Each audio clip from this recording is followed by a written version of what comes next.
Over the past week, I had the opportunity to participate in the Protection of Civilians Week in New York, where states, UN actors, humanitarian organizations, legal experts, and civil society came together at a particularly difficult moment for the protection agenda globally. One of my key takeaways from the discussions is that there remains a very strong normative consensus around the importance of protecting civilians and upholding IHL. In many ways, IHL continues to provide one of the clearest and most important frameworks we have for responding to contemporary armed conflict. But at the same time, there was also a very honest recognition throughout the week that we are facing a profound gap between norms and implementation. Across multiple sessions, participants repeatedly returned to the issue of political will, or more accurately, the lack of it, where the discussions focused on attacks against healthcare, humanitarian access, explosive weapons in populated areas, civilian infrastructure, water systems, or the protection of humanitarian personnel. A recurring message was clear. The challenge today is not necessarily that the rules are absent. The challenge is that states, parties to the conflict, are often failing to respect, implement, and enforce those rules in practice. This was especially evident in discussions around, for example, Resolution 2286 on the protection of healthcare, where participants highlighted the widening gap between legal commitments and realities on the ground, including the normalization of attacks against medical personnel and infrastructure. There was also very important conversations around emerging technologies, contemporary warfare. Discussions, for example, on AI-supported targeting systems, autonomous weapons, all raised urgent concerns about accountability, human control, civilian harm, and the speed at which technology is reshaping the conduct of hostilities. Similarly, discussions on explosive weapons in populated areas, particularly their devastating impact on children, reinforced the urgent need for stronger implementation of the EWIPA political declaration and for more consistent application of IHL principles in urban warfare contexts.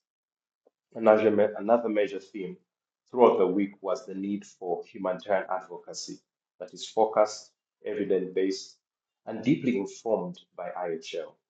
In an era of shrinking humanitarian space, financial contraction, and increasing polarization, advocacy cannot simply be rhetorical. It must be grounded in credible legal analysis, operational realities, and the lived experience of affected communities. There was a strong and important discussion around localization and what many refer to as the humanitarian reset. But importantly, the conversations moved beyond slogans. There was growing recognition that localization must mean more than just transferring responsibility to local actors without the corresponding resources to support. Many sessions emphasized the importance of centering civilian agency and community-led protection, recognizing that communities affected by armed conflict are not merely passive victims. They are agents who are already developing protection strategies, documenting harm, and engaging armed actors, shaping survival responses on the ground. Finally, one of the most impactful discussions that I attended was hosted by the EU and focused on inclusive justice, intersectional approaches to survivors of sexual violence. The discussions, including contributions linked to the work of the UN special representatives and wider protection actors, challenged a narrow and stereotypical understanding of harm in armed conflict. There was an important emphasis on ensuring that protection responses fully recognize the diverse and intersecting ways in which conflict affects different populations, including men and boys, children, detainees, communities facing multiple forms of vulnerability and discrimination. The broader message was that if our understanding of harm is incomplete, then our protection responses will also be incomplete. I guess overall, I leave the POC week both concerned and encouraged. Concerned because the protection environment globally is deteriorating in very serious ways. But I must say, I'm also encouraged because there remains a strong community of states, practitioners, humanitarian actors, civil society organizations continuing to push for meaningful civilian protection, accountability, and the respect for IHL.